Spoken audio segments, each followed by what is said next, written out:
Bonjour à tous et à toutes, heureux de vous retrouver à Psy à la maison 99. Aujourd'hui, nous allons voir la dysthymie ou dépression névrotique suite à une demande sur YouTube. J'ai trouvé la question intéressante, donc je vais y répondre aujourd'hui.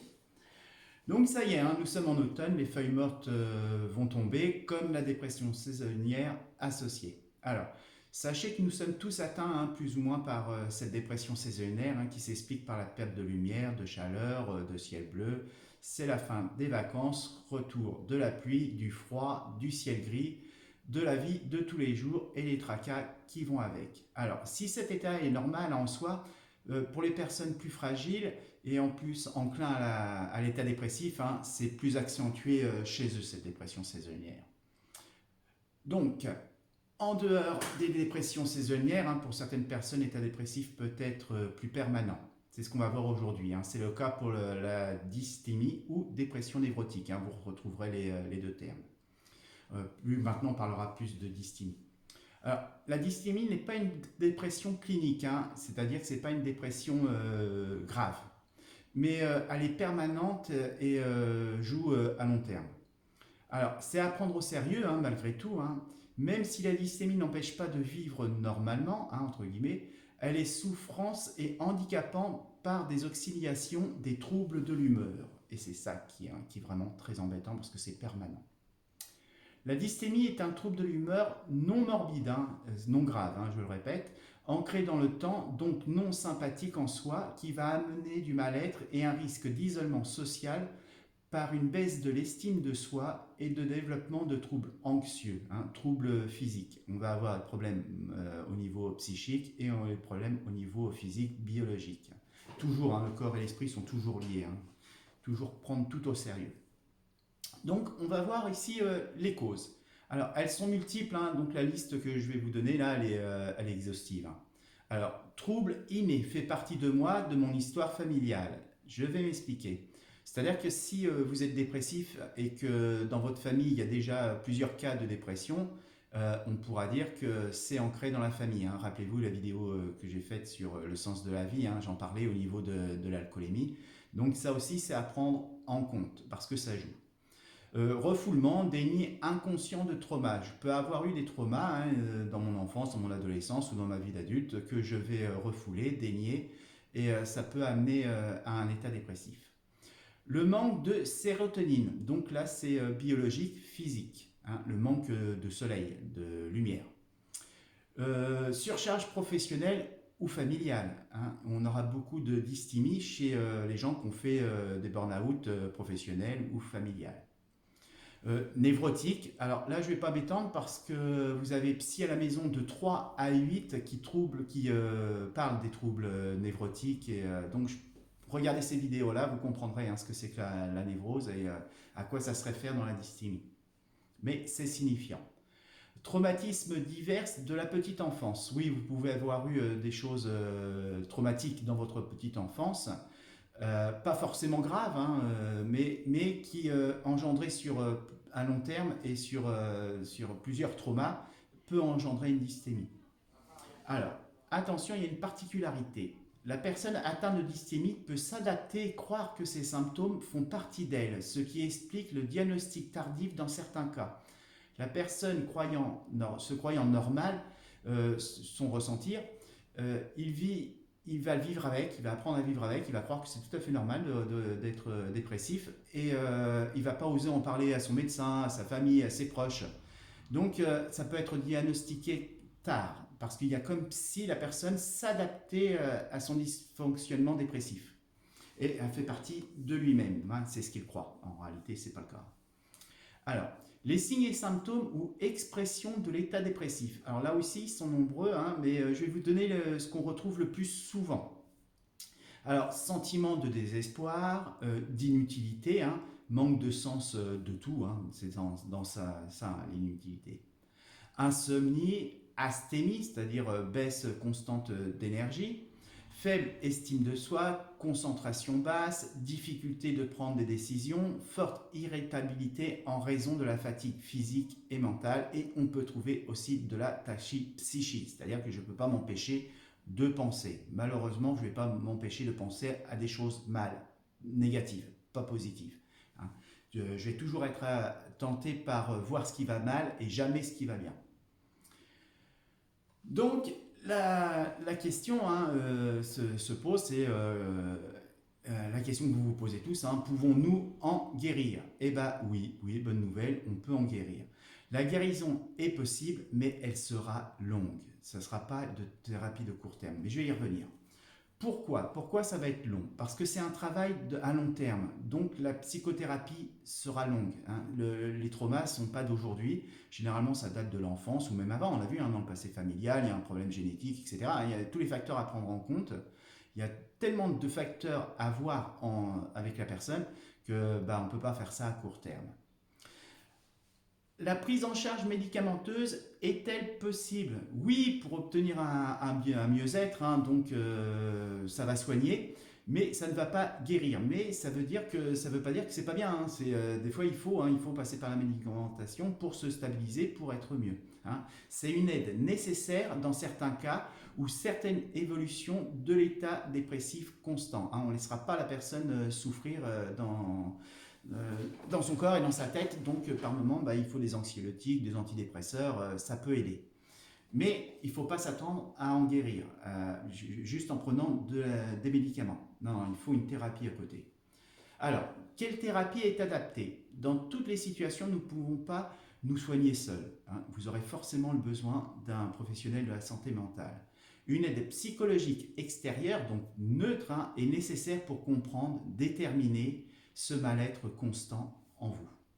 Les thérapies courtes amènent à un mieux-être, soulagent, mais n'ancrent pas dans le long terme. Et le risque de rechute, il est réel. Pour faire simple, le risque de refus est cher. Je ne dis pas que c'est pas bien, c'est pour stabiliser la personne, pour aider la personne, pour amener à un mieux-être, mais il faudra un travail beaucoup plus profond pour pouvoir guérir réellement. Alors, les thérapies longues permettent de traiter en profondeur les symptômes, comprendre le pourquoi du syndrome, le déterminer, et comment arriver à passer outre. C'est exactement ce que je viens de vous dire. Donc, je vais vous expliquer un petit peu le travail qu'on va faire. Alors, je ne vais pas aller dans le fond du fond, je vais vous donner quelques pistes. Je vais essayer d'être le plus exhaustif possible quand même, parce que sinon la vidéo va être trop longue et je ne veux pas faire de vidéo trop longue. Mais s'il y avait besoin, on pourra revenir sur certaines choses sans problème. Donc le travail que l'on peut faire. Alors là, je vais parler dans le cadre psychanalytique, puisque je suis psychanalyste, je vais parler de la vision psychanalytique. Donc, stabiliser la personne en travaillant sur l'estime de soi. Comprendre, déterminer les traumas originels de la perte de l'estime de soi. Travail sur le corps et sur le mental. On va réapprendre à s'aimer physiquement et on va apprendre à s'aimer aussi psychologiquement. Il y a un gros travail. Mais ça stabilise dans un premier temps le patient, donc c'est très intéressant. 2. Reprendre, ramener la confiance en soi physique et psychologique. Alors pour ça, il existe beaucoup d'outils et on les mettra en œuvre petit à petit et on va avoir du mieux, on va stabiliser la personne et on va pouvoir entamer le gros travail. Alors, travail sur le schéma familial, l'histoire de la personne pour comprendre sa place, son importance d'être, mettre du sens, comprendre sa famille, comprendre soi-même, comprendre sa place, comprendre la place des autres, le pourquoi et le comment, c'est fondamental. Travail sur soi en profondeur, après, par la maîtrise, la compréhension des peurs rationnelles et irrationnelles de tout à chacun. Alors là, ça nécessite beaucoup d'abnégation de soi, du patient, de courage, car difficile en soi d'être en face de soi-même. C'est un voyage intime pouvant être douloureux, mais nécessaire pour comprendre et évoluer vers le mieux-être. Alors c'est une phase difficile, mais libérateur en soi, va permettre l'ancrage positif et des progrès sur le trouble de l'humeur. Mais c'est compliqué. Ça se fait pas sans douleur, parce qu'on va se regarder à soi-même, on va voir les choses qu'on avait déniées, refoulées, qu'on ne voulait pas voir, comprendre. Voilà, et c'est là où on peut agir. Voilà, donc c'est une phase très importante. Mettre en place de meilleures défenses pour se protéger, se débarrasser des défenses négatives, c'est-à-dire que pour compenser le mal-être, on va mettre des défenses pour essayer de se protéger, mais ce n'est pas toujours adéquat ou adapté. Donc petit à petit, on va enlever ces défenses, le patient va enlever ces défenses-là. Par compensation, on va mettre d'autres défenses, mais celles-ci positive et ça va aller mieux.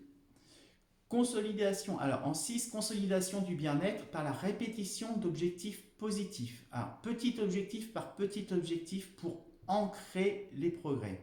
Apprendre le temps de faire les choses sans précipitation. Car le trauma de long terme le nécessite. C'est-à-dire qu'on va faire les choses petit à petit, pas par pas. Alors il y a un autre objectif à ça que j'évoque un petit peu après, mais je vais vous en parler quand même.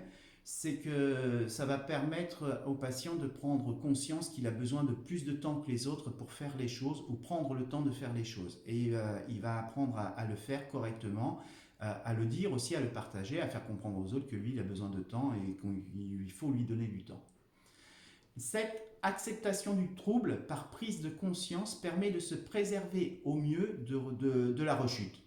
Pour éviter la rechute, on va ancrer le bien-être.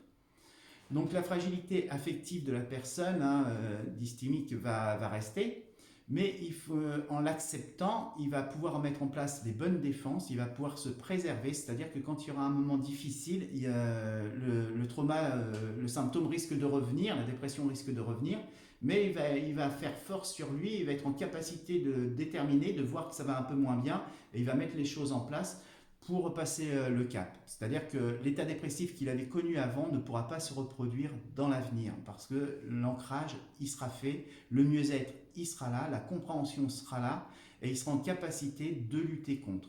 Mais ça sera toujours présent en lui. C'est pour ça qu'il lui faut du temps, c'est pour ça qu'il faut qu'il apprenne à reprendre le temps de faire les choses, etc. Voilà. Alors, prenez bien note que sans aide extérieure, professionnel de la santé mentale, il est impossible de faire le travail soi-même. On a besoin d'une aide extérieure, de professionnels qui nous dirigent, qui nous outillent, qui nous aident dans la restructuration de soi-même et dans l'avancée du bien-être.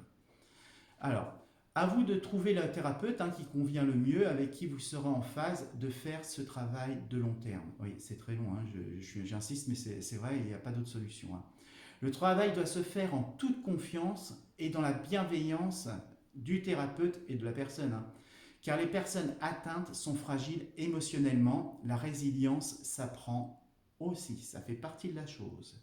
Il faut apprendre aux gens à avoir ça en eux et à pouvoir passer le cap. Et ça, je le répète, on ne peut pas le faire tout seul. Il faut vraiment consulter quelqu'un qui vous corresponde. Alors après, vous êtes libre, vous avez le choix. Vous préférez un psychiatre, vous allez voir un psychiatre. Vous préférez un psychologue, vous allez voir un psychologue.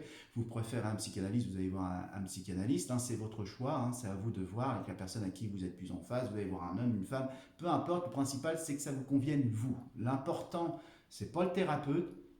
L'important, c'est vous, votre ressentir. Il va falloir y faire confiance, il y a un gros travail à faire, donc voilà, c'est à vous de faire le bon choix. S'il faut faire plusieurs personnes, vous faites plusieurs personnes, peu importe, parce que l'important, je le répète, c'est vous, pas le thérapeute. Il faut que vous soyez en phase avec lui et qu'il vous convienne et que pour que ça fonctionne, parce que sinon ça ne fonctionnera pas. Voilà, je vais m'arrêter là parce que la vidéo est déjà assez longue. Bon, s'il y a besoin, je reviendrai dessus. S'il y a besoin de plus de détails, de choses, j'expliquerai. La bonne nouvelle, c'est qu'on peut s'en sortir. Après, il faut bien s'entourer. Il faut se faire aider, ne pas en avoir peur, ne pas en avoir honte ou quoi que ce soit. Ça arrive à tout à chacun. Chez certaines personnes, ça va prendre plus de temps parce qu'en fonction de la durée, si ça fait 10-20 ans que je suis en dysthémie, évidemment, ça va prendre plus de temps que si ça fait 3-4 mois. On retrouve le trouble aussi bien chez l'adulte que chez l'enfant, aussi bien chez les femmes que chez les hommes. Pour vous donner un petit pourcentage avant de finir, 6% de la population française est atteinte de dysthémie, donc c'est pas rien quand même. Il y a beaucoup de gens. Donc il faut pas en avoir honte, il ne faut pas en avoir peur, et surtout se faire aider parce qu'on peut en sortir. Voilà, ça c'est la bonne nouvelle. Je vous remercie, merci, bientôt, prenez bien soin de vous, prenez bien soin de vos proches, et bientôt la 100e, donc je réfléchis à un format, je ne sais pas, peut-être faire un truc un petit peu plus original que d'habitude. J'y réfléchis, donc voilà, je vous dis à bientôt, au revoir, bon week-end.